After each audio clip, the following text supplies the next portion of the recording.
Grade 12s, we're going to be looking at the human resource function.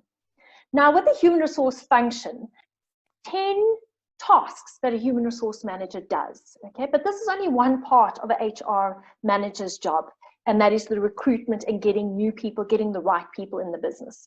When we look at labor relations, there's a whole lot of other things that an HR manager deals with. You're very in this position.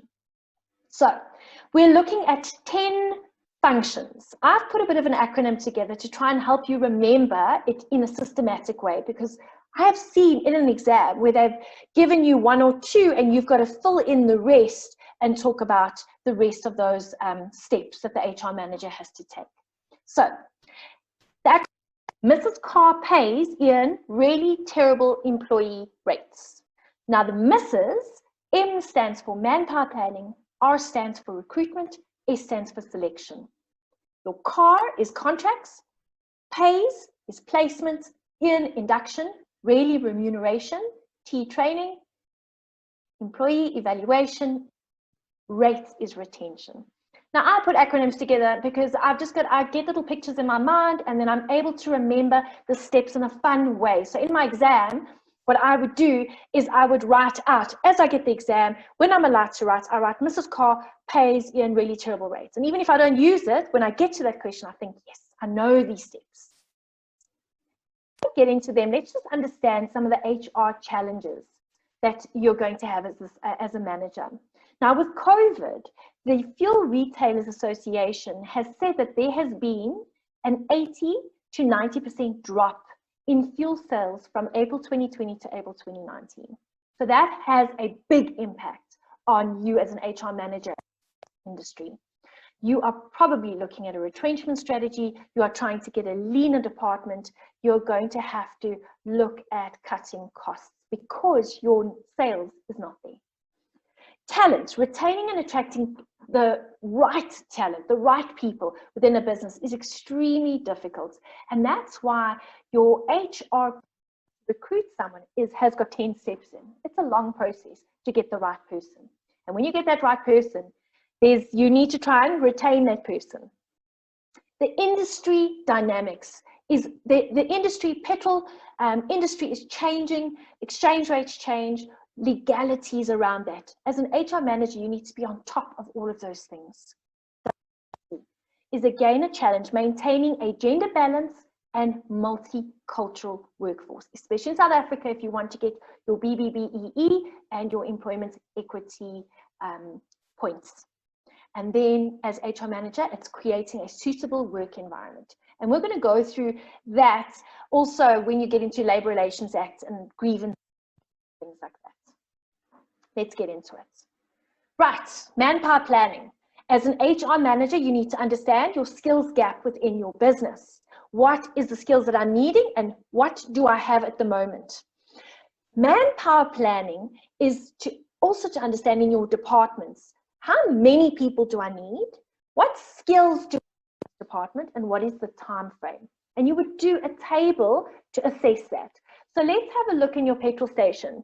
If we were doing manpower planning, we would look at who do we need? We need cashiers, we need petrol attendants, we need a manager. How many do we need? And you would write a number, 1 cashier, 4 petrol attendants and a manager, and what is the skill set that you need?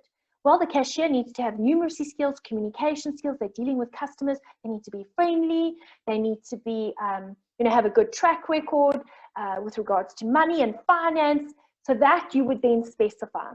And then the time frame by which you would need them. Say we're opening up a new petrol station and we would say, look, we actually need to recruit one from day one, so let's have a process in order to get them there.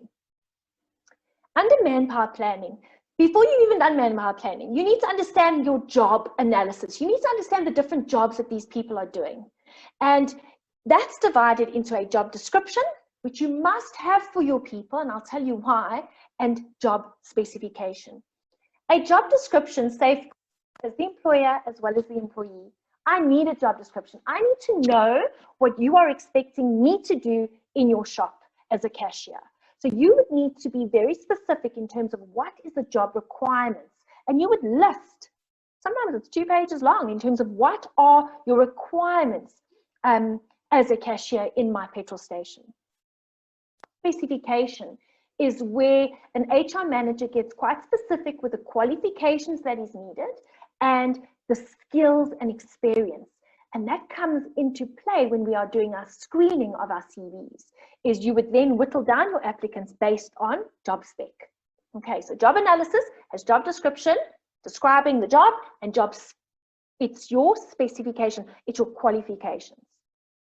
Recruitment is your next step. So as an HR manager, I've done manpower planning. I now need to recruit someone. I'm either going to recruit internally and look at my people within my organization, because if I recruit internally, I'm going to be lifting the morale. People start seeing, wow, I've got a future in this company. It's a career development path for me. It's also saved you costs. It saves you money because you're not going through an employment agency, and you know the person that you are recruiting, which makes it very comfortable in a sense that you know who you're dealing with, you know their values, you know their morals, and you don't actually have to explain the company culture they fit in. An advantage for internal is that you've got no new, fresh ideas. So whatever's carried on, that person's been in the industry, and sometimes you can get a little bit blinded.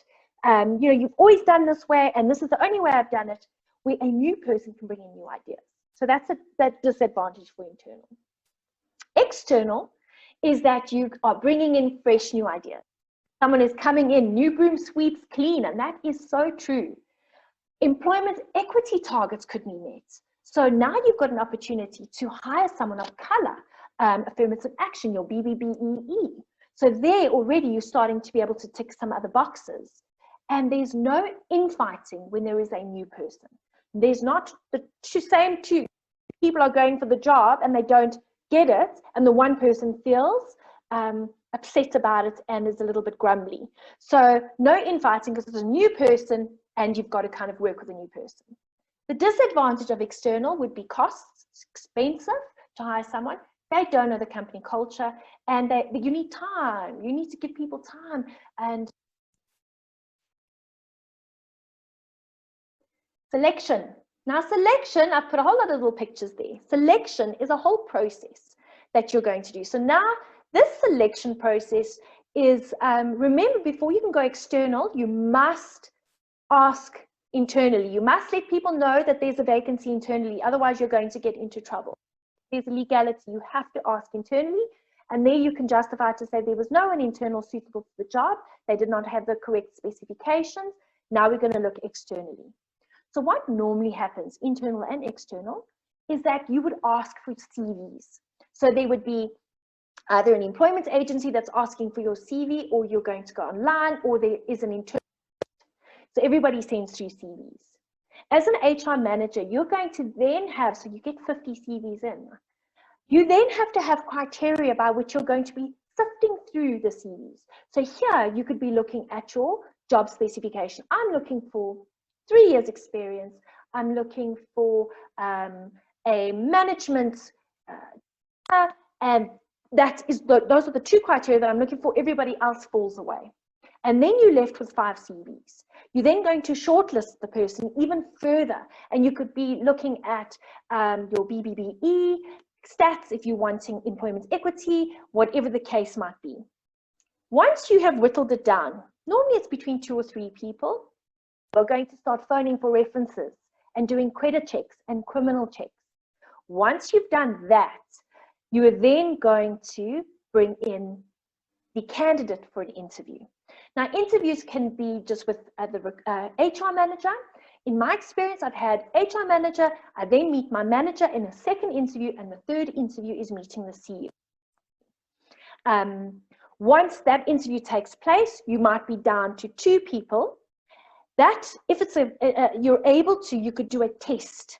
Now, I know at Kimberly-Clark, we had to go for psychometric tests, personality tests, to see whether we're going to fit within the organization.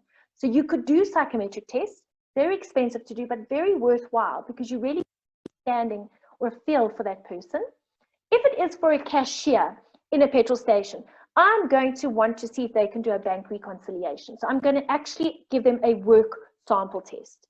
In petrol stations, you don't normally go for medicals. I think that's normally for pilots and things like that. Once you've got your work sample test, your psychometric test, you're the person. This is my top person, my second, my third. Now you start talking about remuneration, and you're going to then start entering into the employment contract. You would have whittled it down to one person, offering them the employment contract. What does that employment contract have? It doesn't have your job description. It's a form between the company, so it states all the employer's details, the employee's details. It's going to have the position, your hours of work, what is your leave, what is your notice period, your remuneration, your salary, bonuses, and all of that will be displayed in that employment contract. You sign it, it's binding, and you start. Now you've been selected, you get into the business, and the next step is called placement. Now, placement is to make sure that you've got the person in the right department, in the right place, and they can start working. Before they do that, you're going to go into the induction process. Grade 12s, they always ask about induction. So induction, very important, because the person needs to feel that they are welcome. So how do you do an induction? Is that you're going to present the person with the policies, the organogram, who goes where, who reports to who. There's going to be formal introductions where you're taking the person through the office.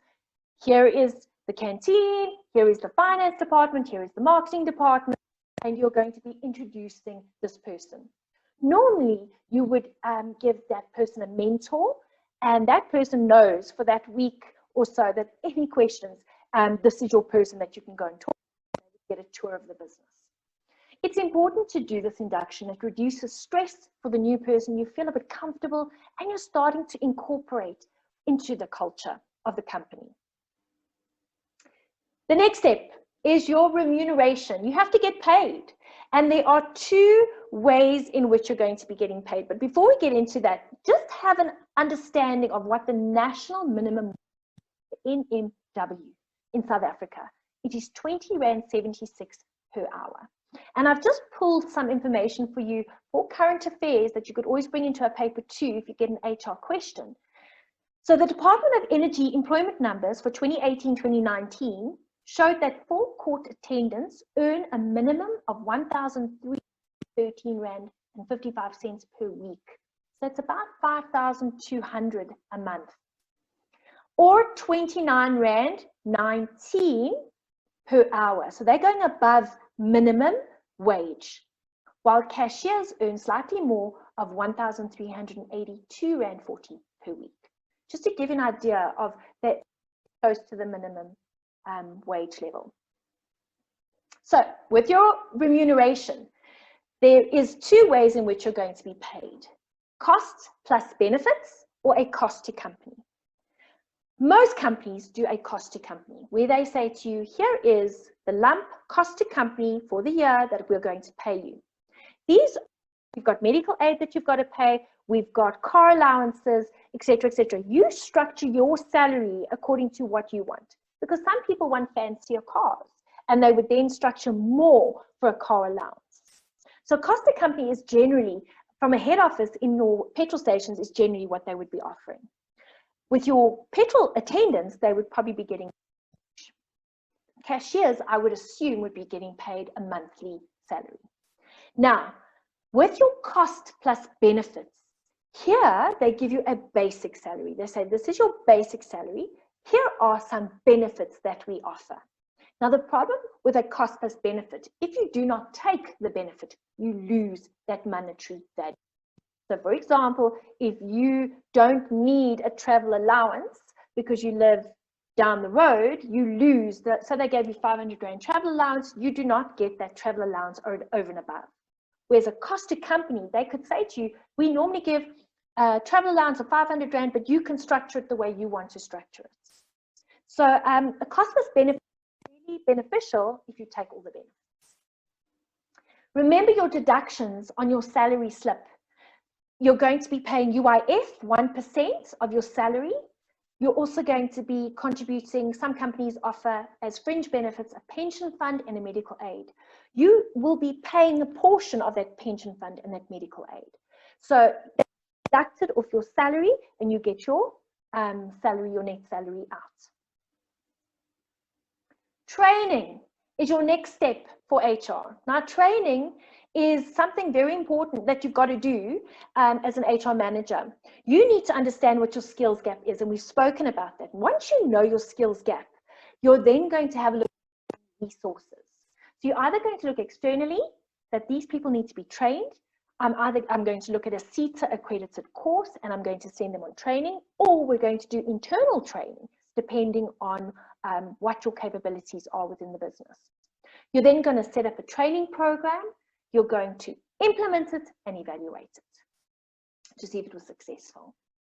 There are different types of training. I've seen this question come up, grade 12s. Please know the different types of training that you get. You get on-the-job training where you are actually on the job physically, and that's a petrol attendant would probably. I've actually seen that where you job shadow someone, and they say trainee, and he comes up and he tries to help, and he's asking questions. How does the machine work? And he's being trained by a fellow employee. Classroom training is where you actually send to a classroom and they get classroom trained. E-learning online, workshops, mentors. A blended approach is any two of those that I've just explained. Please know your training types, okay, because I have seen that. We're getting into the final bit, the last little stretch, and that is employee evaluation. Now, employee evaluation, how do you do that? It's based on a performance appraisal. It's important that your job description is up to date and that you have set objectives for your employees. The most important thing with those objectives is that they are measurable. They must be a measure. As an employee, I must be able to say, oh, I did achieve this or I didn't achieve this. There can't be a gray area. You can't say, well, you didn't really work well, because what does that mean? You're not a very good petrol attendant. Well, why? What do you mean? I have filled cars, I pump up tires, and I'm checking oil and water. What, you haven't been specific in terms of how you're going to measure me. So make sure that your key performance objectives are measurable. A performance appraisal helps you. It makes sure that you have evaluating and feedback opportunities for this person. Now, as an HR manager, whether you want to retain this person or whether you don't want to retain this person, you need to make sure that your planning, evaluating, and your feedback tools have all been in place. You can't just fire someone. In South Africa, there is a process, and you have to prove that you have done everything you can to retain that person. So they've got a performance appraisal called a 360-degree performance appraisal. And what happens with that is that you've got a whole lot of stakeholders that you deal with that are appraising you. So, for example, I would then be appraised by my boss, and a form would be sent out to my colleagues. A form would be sent out to HR manager that I've dealt with, or any person that I've dealt with in a project, and they would appraise me. Now, there's so many advantages to this, because if you don't have a very good relationship with your manager and they're appraising you and they give you a bad appraisal, there's not much that you can do. But if you in a 360-degree appraisal are being appraised so positively, it starts making it a bit fair. When you are sitting down with your manager one-on-one and saying, but I've got such good reviews, why are you marking me down here? And remember, your performance appraisal is linked to your salary increase. If you don't get a good performance appraisal, you do not get a good salary increase or no salary increase. It's not obligatory for a company to pay you more every year. Then we've got retention, our last step in our HR function that we're looking at now. And you need to try and retain your staff. You want a low staff turnover. That is a very big advantage for a company. That's one of the first questions. What is your staff turnover within the business? Because I want to know, are people leaving? Because a lot of people are leaving, they're not happy. So I don't want to work in an environment where people are not happy and there's a high staff turnover. So you need to make sure that as a retention strategy, your benefits and your salary, and you're offering good fringe to employees, whether it is flexi hours, whether you're getting clever with family time, whether you have a creche available in your head office so that moms can have their children there and being looked after, whatever those fringe benefits are, or those benefits, you need to come up with that as an HR manager. Hire the right person from the start. So as much as that selection process, this whole process is long, you need to go through this very carefully, because if you hire the wrong person, it's very difficult to get rid of the wrong person in South Africa. You cannot, as I said, cannot just fire someone. You have to make sure you hire the right person. Have employee engagements. So as an HR manager, make sure that you are talking to your employees. In Kimberley, we had something called, and there we had something called a pulse check, where we would check, we would be getting surveys from our HR department saying, how are you doing? Are you happy? Are you happy with your manager? Are you happy with the work? Are you happy with what we're offering? And we could then fill that in anonymously and give feedback to HR, and then make sure that your manager is a leader when you are hiring these managers. Leader, you know, a manager is someone who tells you what to do. A leader inspires. Grade 12, so that is the HR function. The next steps that we're going to be looking at is, what do our HR managers have to do with regards to legislation and our grievance procedures. I hope that you are subscribing. Please share this with your grade 12 friends. Thank you, grade 12s.